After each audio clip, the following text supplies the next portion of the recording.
देवसुतं देवं कंसचाणूरमर्दनं देव। आपका म्यूट हो गया।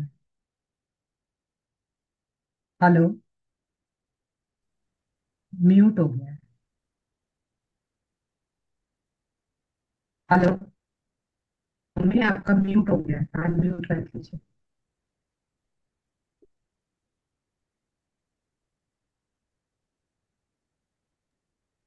अभी ठीक है। हाँ ठीक। गीता महिमा से शुरू करते हैं। गीता की महिमा। गीता हृदय भगवान का, सब ज्ञान का शुभ सार है। इस शुद्ध गीता ज्ञान से ही चल रहा संसार है। गीता परम विद्या सनातन, सर्व शास्त्र प्रधान है। पर ब्रह्म रूपी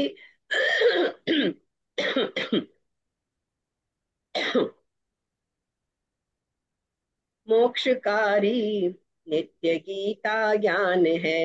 यह मोह माया कष्टमय तरना जिसे संसार हो, वह बैठ गीता नाव में सुख से सहज में पार हो।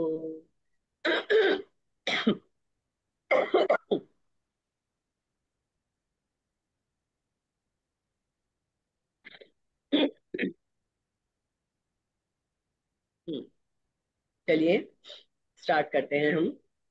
हमारा 9वें अध्याय का 19वां श्लोक हमने अर्थ समझ लिया था। और ये मैंने बताया था कि ये वाला श्लोक जो है समझना बहुत ही मुश्किल है। मैंने कल भी बहुत कोशिश की, मतलब समझ में, शब्द समझ में आ रहे हैं, लेकिन उसको अनुभव में लाना, प्रैक्टिकली करना मतलब थोड़ा मुश्किल काम लगा। उसका थोड़ा सा हम समझते हैं क्यों मुश्किल लग रहा है, अभी भी मुश्किल लगता है वो।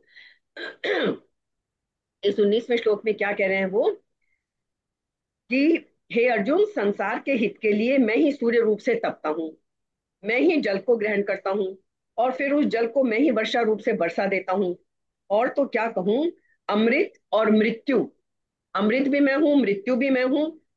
एक लास्ट में वो बोलते हैं सत भी मैं हूँ और असत भी मैं हूँ।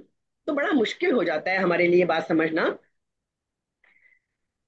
कि सत भी मैं हूँ और असत भी मैं हूँ, जो है वो भी मैं हूँ और जो नहीं है वो भी मैं हूँ। लेकिन बहुत गहराई में जाके समझना पड़ेगा, इसीलिए इतना आसान नहीं है। इसीलिए हम लोगों को लगता है कि हम कर्म करें और फल की इच्छा छोड़ दें, वो हमारे लिए सबसे आसान रास्ता है, या पूरे भक्ति में डूब जाएं। ज्ञान के रास्ते जब इस चीज को हम समझते हैं तो हमें थोड़ा दुरूह मालूम पड़ता है, फिर भी हम समझने की कोशिश करेंगे। तो अब हमें इसको इस तरह समझना होगा कि सृष्टि जब नहीं थी उससे पहले भी परमात्मा थे, और अंत में भी जब सृष्टि नहीं रहेगी तब भी परमात्मा रहेंगे। फिर बीच में दूसरा कहां से आया, इसलिए बीच में दूसरा कुछ है ही नहीं। सृष्टि के आदि में भी परमात्मा थे, सृष्टि नहीं थी तब पहले भी और बाद में भी। तो इसलिए अमृत जो है वो भी भगवान का स्वरूप है, और जो मृत्यु है वो भी भगवान का स्वरूप है। ये सिर्फ एक सनातन धर्म की, हिंदू धर्म की व्यवस्था है, और कहीं ये नहीं मिलेगा। ईश्वर को जीवन सब समझेंगे, अच्छा सब समझेंगे, लेकिन हम यहाँ कहते हैं कि जीवन भी ईश्वर है और मृत्यु भी ईश्वर है। तो सत जो परा प्रकृति है वो भी भगवान का स्वरूप है, और असत जो अपरा प्रकृति है वो भी भगवान का स्वरूप है। मतलब हमारे यहाँ ये है कि ज्ञान से यदि जाना हो और ईश्वर का अनुभव करना हो, तो हमें ज्ञान से ये चीज पहले समझनी पड़ेगी, जो कि बहुत दुरूह है समझनी। फिर भी हम समझने की कोशिश करेंगे। जैसे अन्नकूट का प्रसाद हम बनाते हैं, उसमें मिठाइयाँ भी होती हैं, रसगुल्ला, गुलाब जामुन, ये भी, और छप्पन भोग होते हैं ना, उसमें मेथी, करेला आदि का साग भी होता है जो कड़वा होता है। तो मीठा भी भगवान का प्रसाद, कड़वा भी भगवान का प्रसाद। तो ऐसे ही ये समझना होगा हमें कि जो हमारे मन को अच्छा लगे वो भी भगवान का स्वरूप है, और जो हमें ना सुहाए वो भी भगवान का स्वरूप है। ये समझना पड़ेगा हमें। सूर्य को, मतलब सूर्य रूप से जल को ग्रहण करना, फिर उसको बरसा देना, ये दोनों विपरीत काम है ना, ग्रहण भी और त्याग भी। तो ये जो है भगवान ही करते हैं ये दोनों ही काम। इतना ही नहीं, जल रूप से ग्रहण किए जाने वाले जल भी भगवान है, मतलब जो करने का काम है वो भी भगवान का है, और जो क्रिया हो रही है वो भी भगवान ही है। बरसने वाले भी भगवान है, और वर्षा रूप क्रिया भी भगवान है। तो यहाँ इस 19वें श्लोक में इसीलिए इसमें थोड़ा सा रुकना पड़ रहा है, क्योंकि आगे 20वां 21वां सब समझने के लिए हमको ये समझना बहुत जरूरी है। अब जो बात उन्होंने कही, सत असत च अहम अर्जुन, संसार में सत और असत के सिवाय अन्य कुछ तो है नहीं, ये हम देख चुके, परा प्रकृति और अपरा प्रकृति, इनके सब कुछ इनमें समा जाता है। संसार असत है और उसमें रहने वाला परमात्म तत्व जो है वो सत है। शरीर असत है और उसमें रहने वाला जीवात्मा सत है। अब शरीर और संसार ये तो परिवर्तनशील है, और इनके अंदर रहने वाले जीवात्मा और परमात्मा ये अपरिवर्तनशील है। शरीर और संसार नाशवान है और जीवात्मा और परमात्मा अविनाशी है। दूसरा अध्याय हम ये जान चुके हैं, दूसरे अध्याय में हमें हर चीज बता दी गई है। दूसरे अध्याय का 12वां श्लोक है। तो भगवान कहते हैं कि तुम ये मत समझो कि कोई कोई कुछ और है, परिवर्तनशील जो है वो भी मैं हूं और अपरिवर्तनशील भी हूं, नाशवान भी मैं हूं और अविनाशी भी मैं हूं। अब हम ईश्वर को अविनाशी तो मान सकते हैं, लेकिन जब ईश्वर कहता है कि नाशवान भी मैं हूं, तो हमारे जैसे लोग दुविधा में पड़ जाते हैं कि भगवान नाशवान कैसे है। तात्पर्य है कि सब कुछ, लेकिन यहाँ समझने की बात यह है कि सब कुछ भगवान ही भगवान है। जब वासुदेव सर्वम बोलते हैं तो भगवान के सिवाय और कुछ भी नहीं है। 7वें अध्याय का 7वां श्लोक, ना सतो विद्यते भाव। अब हम समझते हैं गीता का दूसरे अध्याय का श्लोक याद करते हैं, जो हमने बहुत विस्तार में समझा था। ना सतो विद्यते भावो, ना भावो विद्यते सतः, कि असत जो है उसका भाव नहीं हो सकता, वो हो नहीं सकता, और जिसका अभाव है वो सत्य नहीं हो सकता। तो इसमें विवेक है, हमारा विजडम काम करता है, भाई ठीक बात है, जो असत है उसका भाव नहीं हो सकता और जिसका भाव है वो असत नहीं हो सकता। लेकिन अब यहाँ जो है 19वें श्लोक में बिल्कुल उल्टी बात बोल रहे हैं कृष्ण। सत असत च अहम अर्जुना, इसमें विवेक काम नहीं कर रहा। सत भी मैं हूं और असत भी मैं हूं, यहाँ विवेक नहीं। यदि यहाँ विश्वास को काम में लाएंगे तो यहाँ ये विश्वास है। विवेक लगाएंगे तो हमारा दिमाग काम नहीं करेगा कि ये एक ही ईश्वर कह रहा है मैं सत भी हूं, मैं असत भी हूं, नाशवान भी मैं हूं, अविनाशी भी मैं हूं। लेकिन यहाँ विश्वास काम करता है। सब कुछ भगवान ही है, ये विश्वास विवेक से भी ऊपर है, जो कि होना बड़ा मुश्किल है, आसान नहीं है। कारण कि विवेक वही काम करता है जहां सत और असत दोनों का विचार होता है। विवेक की हमें कब जरूरत पड़ती है? जब हमें दो में से किसी एक को सिलेक्ट करना है, हमें ये लगाना है। विवेक हम किसे बोलते हैं? सही और गलत में निर्णय करने की क्षमता। तो विवेक हमारा तब काम आएगा जब हमें सही और गलत दो चीज हमारे सामने होगी। यहाँ तो कृष्ण इस श्लोक में बिल्कुल अलग ही बात कह रहे हैं। कुछ निर्णय करने की तुम्हें जरूरत नहीं है। सत भी मैं हूँ, असत भी मैं हूँ, गलत भी मैं हूँ, सही भी मैं हूँ, अच्छा भी मैं हूँ, बुरा भी मैं हूँ, सब कुछ मैं ही मैं हूँ। पिछली बार भी रेणु जी ने क्वेश्चन उठाया था ये कि ये बात समझ में नहीं आती, ये वाकई समझ में नहीं आती। तो जब असत है ही नहीं, पर अब समझिए गहराई में, जब असत है ही नहीं तो विवेक की भी जरूरत नहीं है। जब सत ही सत है, जब एक ही ईश्वर को हमने मान लिया कि जो कुछ है भाव है चाहे अभाव है, कुछ भी है, हम द्वंद्व में पड़ते ही नहीं, तो फिर वो विवेक की जरूरत ही नहीं है, क्योंकि हमें कोई निर्णय तो लेना ही नहीं है कि क्या सत्य है और क्या असत है। असत को माने तो विवेक है और असत को ना माने तो फिर विश्वास है। तो यहाँ जरूरत क्या है? विश्वास और विवेक की। विश्वास है तो फिर हम आगे बढ़ सकते हैं कि सत भी प्रभु है, असत भी प्रभु है। विवेक में सत और असत का विभाग है, वहां दिमाग लगाना पड़ेगा। पर विश्वास में तो विभाग है ही नहीं। विश्वास में तो एक ही है, सत ही सत है। भाई असत भी है तो वो परमात्मा ही है, तो वो सत ही सत है, ये विश्वास है। तो इसलिए निर्णय क्या निकलता है? ज्ञान मार्ग में विवेक की और भक्ति मार्ग में विश्वास और प्रेम की मुख्यता है। ज्ञान मार्ग, कर्म मार्ग, भक्ति मार्ग, तीन मुख्य है ना। यूं तो फिर बहुत है, ध्यान मार्ग ये वो, पर तीन मुख्य हैं। तो ज्ञान मार्ग में विवेक की और भक्ति मार्ग में विश्वास और प्रेम की प्रधानता है। ज्ञान मार्ग में सत असत, जड़ चेतन, नित्य अनित्य, इनका विवेक मुख्य होने से इनमें द्वैत है, द्वैत भाव है। द्वैत का मतलब दो चीजों की उपस्थिति है। और भक्ति मार्ग में एक भगवान पर ही विश्वास मुख्य होने से इसमें अद्वैत है। और हमें अद्वैत को ही तो पाना है, जहां कोई फर्क ही ना रहे, जहां कोई भेद ही ना रहे। तात्पर्य क्या है कि दो सत्ता न होने से वास्तविक अद्वैत जो है वो भक्ति में ही मिलेगा। जब हम ये देखेंगे कि जो कुछ है वो ईश्वर ही ईश्वर है, फिर हमें पशु में भी ईश्वर दिखाई देगा, पेड़ पौधों में भी ईश्वर दिखाई देगा। अच्छा है तो ईश्वर है, बुरा है तो ईश्वर है, तो वहां अद्वैत हो गया।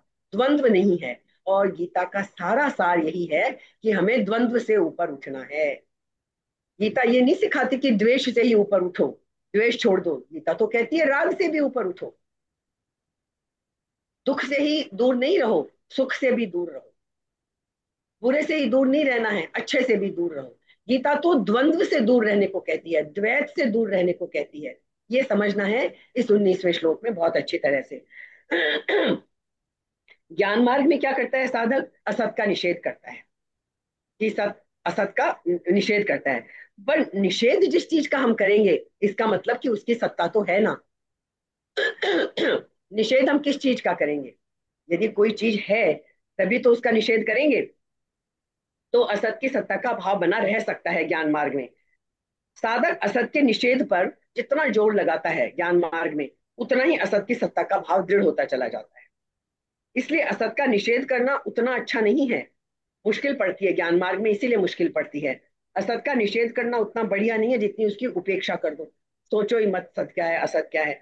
अच्छा, उपेक्षा करने की अपेक्षा भी अब और बेस्ट, जैसे बोलते हैं ना हम, गुड बेटर बेस्ट, तो वो बेस्ट पे यदि पहुंचना है तो फिर तो एक ही भाव सबसे अच्छा है कि सब कुछ छोड़ दो। ना बुराई करो, ना उसकी ना निषेध करो, ना उसकी उपेक्षा करो, ना उसको नेग्लेक्ट करो, बल्कि क्या कर लो, सब कुछ परमात्मा ही है, इसको स्वीकार। ये सबसे बढ़िया रास्ता है। ये भाव और भी बढ़िया है, जो कि भक्ति का मार्ग है। तो भक्त क्या है? ना असत को हटाता है, ना असत की उपेक्षा करता है, प्रत्युत सत असत सब में परमात्मा का ही दर्शन करता है। क्योंकि ईश्वर यहाँ कह रहे हैं सृष्टि से पहले भी मैं विद्यमान था, मेरे सिवाय और कुछ भी नहीं था। सृष्टि के उत्पन्न होने के बाद जो कुछ भी ये संसार दिखता है, जैसा भी दिख रहा है, अच्छा बुरा, सत असत, सब कुछ मैं ही हूँ, मैं ही हूँ, मैं ही हूँ, मैं ही हूँ। सृष्टि के सिवाय जो कुछ है वो भी मैं हूँ। सृष्टि का नाश हो जाने पर जो शेष रहता है वो भी मैं ही हूँ। तो मतलब क्या हुआ? शरीर, इंद्रियां, मन, बुद्धि, प्राण, अहम आदि सब कुछ भगवान ही है। ये बात हमें समझनी पड़ेगी। तो ये सत और असत का जो विभाग है हमारी दृष्टि में है, तभी भगवान हमें समझाने के लिए कह रहे हैं। हमें समझाने के लिए कह रहे हैं कि अर्जुन, सत और असत दोनों में ही हूँ। भगवान की खुद की दृष्टि में तो एक उनके सिवाय और कुछ है ही नहीं, क्या सत और क्या असत। ये जो ऊंची ऊंची दार्शनिक दृष्टि से भी देखें तो क्या है, सत्ता एक ही है, दो सत्ता हो ही नहीं सकती। दूसरी सत्ता मानने से मोह होता है। गीता का 7वां अध्याय याद कर लीजिए। राग द्वेष भी दूसरी सत्ता मानने से ही उत्पन्न होता है। तो अब थोड़ा सा हम इसको दुविधा में पड़े होंगे, आप सब भी, हम सब दुविधा में पड़े हैं, तो इसको हम थोड़ा सा समझते हैं कि इस चीज को समझने के लिए हमें क्या करना होगा। हमें मन के पार जाना। जब तक मन हमको काबू में किए हुए है, तब तक हम ये बात नहीं समझ सकेंगे। इसलिए ध्यान में भी क्या कोशिश की जाती है, मन को भूला जाता है, अमन, मन रहित हुआ जाता है। जब तक मन है, जब तक मन है, तब तक हम इस बात को नहीं समझ सकते। तो जीवन का जो सबसे बड़ा बोध है, हमें यदि कोई साधना करनी है तो वो क्या करनी है? अमन की, मन से पार पार जाने की। ध्यान में, समाधि में, सब में हम क्या है, मन से पार चले जाते हैं। लेकिन मन हमारा क्यों, ऐसा मन क्यों हमें नहीं एक सत्ता के दर्शन करने देता?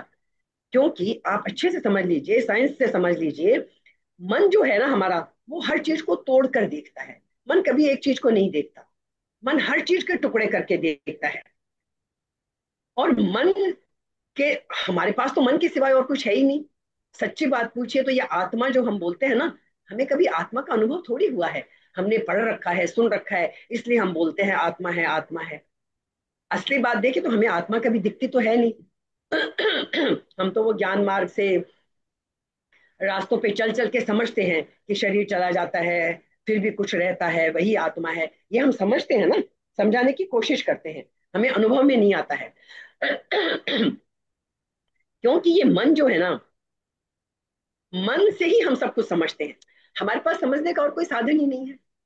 हमें कोई समझाएगा, हम किस चीज से समझेंगे? आत्मा थोड़ी समझने आएगी उठ के, हम मन से ही तो समझेंगे ना। और मन के देखने की प्रक्रिया में जीवन हमारा टुकड़े टुकड़े हो जाता है, क्योंकि मन का स्वभाव ही है कि वो खंड खंड देखता है चीज को। तो मन क्या करता है, जैसे हम कोई छोटा सा एक चीज भी लें, अपने हाथ में रखें, हम उसका एक ही हिस्सा देख पाएंगे, उसके पीछे का हिस्सा तो हम देख ही नहीं पाएंगे। हम अनुमान कर लेंगे कि ये ऊपर से ऐसा दिख रहा है तो ये नीचे से ऐसा होगा, और तब हम उसका एक एक समग्र रूप बनाकर उसको समझ लेते हैं। मन की क्षमता ही नहीं है, मन में वो सामर्थ्य नहीं है कि वो किसी चीज को उसकी पूर्णता में देखे। ना मन का स्वभाव है पूर्णता में देखे। अब जैसे जो जिसका स्वभाव नहीं है वो काम हम उससे नहीं ले सकते। हम सोचे आंख से कि हम सुनने का काम कर लें, नहीं कर सकते। सोचे कान से देखने का काम कर लें, नहीं कर सकते। तो आंख की गलती नहीं है, कान की गलती नहीं है, वो स्वभाव ही नहीं है उनका। आंख देखने का ही काम कर सकती है, कान सुनने का ही काम कर सकता है। तो मन के स्वभाव में पहली बात कि मन किसी भी वस्तु को उसकी टोटलिटी में, उसकी समग्रता में नहीं देख सकता। जब भी देखेगा वो अंश को देखेगा, हिस्से को देखेगा। आज तक किसी व्यक्ति के मन ने किसी चीज की पूर्णता नहीं देखी है। तो अब आप देखिए, दुनिया में हम किन से समझते हैं? अच्छे अच्छे शास्त्र पढ़ते हैं तो दुनिया में दो तरह के शास्त्र हैं। एक तो वे शास्त्र हैं जो उन लोगों ने कहे हैं जिनका मन मिट गया था, जो मन के पार चले गए थे। उन लोगों ने जो शास्त्र कहे हैं वो, उन्होंने जिन्होंने पूर्ण को जाना, उस पूर्ण परमात्मा को जाना, जिनका मन मिट गया था, उन लोगों ने जो शास्त्र कहे हैं, एक तो वो शास्त्र हैं। और दूसरे शास्त्र वो हैं जो बहुत ज्ञानी हैं, जिन्होंने अपने मन को व्यवस्थित करके, मन को शिक्षित करके, खूब अध्ययन करके, खूब विचार करके, जिनको हम विद्वान कहते हैं, मनन करके, तर्क से, है ना, और फिर अपने अनुभव से मन को इतना विकसित किया, और फिर जगत के संबंध में क्या दृष्टिकोण बनता है उसको लिपिबद्ध किया। तो समझ लीजिए, जिसे हम आज फिलोसफी कहते हैं, दर्शन कहते हैं, वो तो है इन मन के द्वारा जो प्रशिक्षित लोग हैं, जिन्होंने खूब ज्ञान अर्जित किया, खूब। ये जितनी फिलोसफीज हैं दुनिया में, ये तो उन लोगों के द्वारा बनाई गई हैं। और इसीलिए आप देखिए, कोई फिलोसफी पूर्ण नहीं है। पूर्ण होती तो इतने झगड़े ही क्यों होते? एक दर्शन वाला कहता है तुम्हारा दर्शन गलत है, मेरा ठीक है। षड दर्शन तो हमारे भारत में ही है, फिर दुनिया में कितने ही दर्शन हैं। सब अपने को सही, दूसरे की फिलोसफी को गलत बताते हैं। क्यों? क्योंकि ये सारी फिलोसफीज मन को साध कर, मन को खूब शिक्षित करके, तर्क से वो फिलोसफीज डेवलप हुई हैं। दूसरे हैं वो चीजें उन ऋषियों ने बताई हैं जो, जिन्होंने मन से नहीं, जो तर्क से परे चले गए, मन से भी परे चले गए, जिन्होंने उसको देखा, जिन्होंने अनुभव किया। इसलिए सारा सार गीता का ये है कि आप अनुभव करो उस चीज को। जब तक हम अनुभव नहीं करेंगे आत्मा समझ में नहीं आएगी। ज्ञान से समझाते जाओ ऐसी है, ऐसी है, ऐसी है, आत्मा ऐसी है, वो अनुभव करके ही समझ में आएगा। लेकिन मुश्किल ये है कि अब जिन लोगों ने मन से दूर हटके, मन को खत्म करके, मन से पार जाकर जब उस आत्मा को समझा, उन्होंने जो बातें कही वो है सत्य। लेकिन प्रॉब्लम कहाँ हुई कि अब उन्होंने जो बातें कही, हमारे पास तो वो अनुभव नहीं है ना। हम तो फिर उनकी बातों को मन से ही समझेंगे। उनकी बातों को भी तो हम, चाहे बुद्ध ने समझ के बोला, महावीर ने समझ के बोला, कृष्ण ने अनुभव करके बोला, लेकिन अब हमारे पास तो कोई चारा ही नहीं है ना। हम तो मन के माध्यम से ही समझेंगे, हमारे पास तो जरिया मन ही है समझने का। तो इसलिए प्रॉब्लम क्या होती है कि हम चीज को पूरी तरह, जो बुद्ध ने अनुभव किया, जो महावीर ने अनुभव किया, जो कृष्ण समझाना चाहते हैं, क्योंकि उन्होंने अनुभव किया, हम अनुभव नहीं कर पा रहे हैं, हम उसको समझने की कोशिश कर रहे हैं। ये बहुत बड़ा फर्क है। यदि हमें वो चीज समझनी है तो हमें मन के पार जाना होगा, मन से ऊपर उठना होगा, ये हमें करना होगा। मन, क्योंकि मन जो भी कहेगा वो अधूरा होगा। जैसे एक कहानी जो हमने सबने सुन रखी है कि एक हाथी है, पांच अंधों को कहा जाता है कि आप वर्णन करो हाथी का।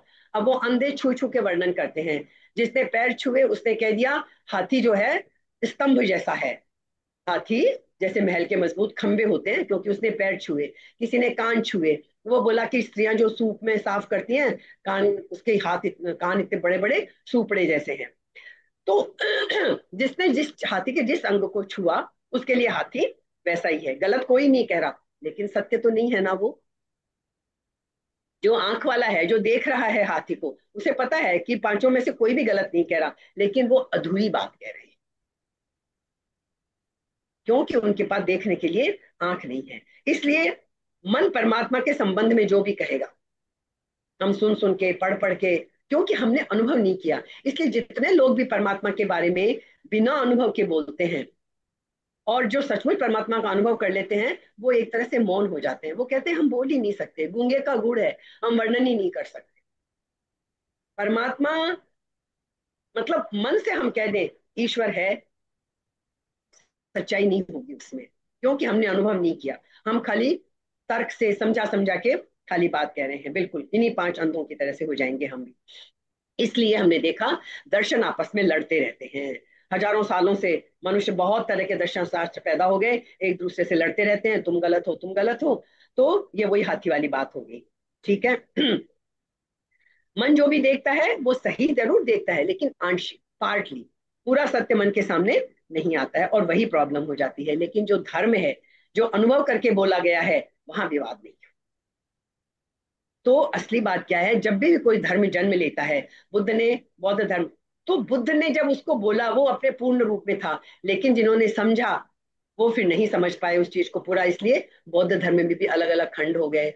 चाहे मुस्लिम धर्म को समझ लीजिए, मोहम्मद ने जब बोला तो वो प्योर फॉर्म में था, लेकिन समझने वाले उस प्योर फॉर्म में नहीं थे, तो उसके भी अलग अलग हो गए। हिंदू धर्म में जिन ऋषियों ने बोली बातें, वो पूरी अनुभव से बोली, लेकिन समझने वाले सब अलग अलग थे। धर्म कई खंडों में बंट गया। इसलिए जब भी कोई धर्म का जन्म होता है, तो वो उस आदमी से होता है जिसका मन खो गया है, जो मन के पार चला गया है। अब हमारे पास समझने का तरीका नहीं है, इसलिए हमें ये गीता इतनी दुरूह क्यों है। अब आप समझेंगे, देखिए इस 19वें श्लोक में क्या क्या बोल दिया, हमको समझ में ही नहीं आ रहा है ना। तो जहां मन मिट गया है, वहां सभी बातें जो हम बोलते हैं वो दिखाई पड़ जाता है हमें। और जहां मन है, वहां एक वक्तव्य सही और शेष गलत मालूम पड़ते हैं। मन है तो तर्क वितर्क चलता रहेगा कि ये ठीक है ये ठीक नहीं है। आज एक चीज को ठीक मानेंगे, कल दूसरे को। मन हमें कभी एक चीज पे टिके ही नहीं रहने देता। आज हम एक गुरु के पास जा रहे हैं, हमें लग रहा है ये बिल्कुल सही कह रहे हैं, कभी हमारा मन, नहीं नहीं देखो उनको कितने लोग मान रहे हैं, हम उनको भी सुन के देखते हैं। उनकी बात सुनी, उनकी ज्यादा सही लगी, हाँ तर्क तो है इस बात में, मन हमारा कहेगा नहीं वो ठीक नहीं ये ठीक है। तो जब तक मन है, तब तक हमारी कठिनाई बनी रहेगी। अब हम देखते हैं, जैसे मन हमेशा दो चीजों को देखता है। अब ये असली बात हम समझ लेते हैं। मन जन्म को देखता है, मृत्यु को देखता है। जब मन के पार चले जाएंगे, हमको क्या लगता है कि मृत्यु जीवन का अंत है। हम लोग बहुत गलत सोचते हैं। जो मन के पार जाएगा, वो कहेगा मृत्यु जीवन का अंत नहीं है, मृत्यु जीवन की पूर्णता है। जो जीवन हमारा शुरू हुआ था, मृत्यु उसकी पूर्णता है। जिस दिन हम पैदा हुए उसी दिन से हमारी मृत्यु शुरू हो गई। गहराई से सोच के देखिए, कब हम, हमें पता थोड़ी चलता है बच्चा कब बड़ा हुआ। आप एक एक दिन देखोगे तो आपको पता ही नहीं चलेगा कब वो पैदा, गोद में हमारे छोटा सा बच्चा जो था, वो कब तो 5 साल का हो गया, कब 10 का हो गया, हमें ये पता नहीं चलेगा। कब वो जवान हो गया, जवान हुआ है मतलब वो और मृत्यु के निकट आ गया, वो बुढ़ापे की तरफ बढ़ रहा है अब। तो जन्म और मृत्यु, ये हमें तो कॉन्ट्रेडिक्टरी मालूम पड़ते हैं, अलग अलग पड़ते हैं। मन है तो बांटेगा, लेकिन तो मन तो हमेशा विरोध में बांटेगा, जीवन है मृत्यु है। लेकिन मन को यदि हम बीच में ना लाएं, तो फिर जन्म और मृत्यु ये विरोध ही खत्म हो जाए। तो बस सारी समस्या मन की है, मन से हमें पार जाना होगा। अब हमारे पास तो जानने के लिए मन ही उपाय है। हम एक आदमी को कहेंगे ये आदमी अच्छा है, ये आदमी बुरा है। सच्चाई बिल्कुल उल्टी है। अच्छाई बुराई दोनों एक ही सिक्के के दो पहलू हैं। गीता कहती है द्वंद्व जहां भी है, वहां पूर्ण सत्य हो ही नहीं सकता। अब हमें तो बड़ी मुश्किल है, हम अच्छाई बुराई को एक कैसे मान लें। हमारे लिए तो रावण बुरा है और राम अच्छा है। तो अब आप सोच के देखिए, वो अंतिम समय जब युद्ध में रावण की मृत्यु हो गई थी, राम ने अपने छोटे भाई लक्ष्मण को क्या कहा, तुम रावण के पास जाओ, उनके पास जाके विनय पूर्वक प्रार्थना करो और उनसे ज्ञान मांगो। वो बहुत बड़े ज्ञानी हैं। तो राम की दृष्टि में रावण बुरे नहीं है, रावण उतना ही ज्ञानी है, उतना ही समझदार है। राम चाहते हैं कि उनका भाई मेरे से जो सीखा है वो भी, और रावण से उनका पर्सपेक्टिव भी सीखे। एक ही, राम और रावण एक ही सिक्के के दोनों पहलू हैं। इसलिए कुछ मैं ही हूं। तो हमको सच्चाई में देखो, तो रावण राम के दुश्मन नहीं है, यदि आज आप पूरी रामायण में से रावण को हटा दें।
या रहने दें, फिर अब छोड़ दें।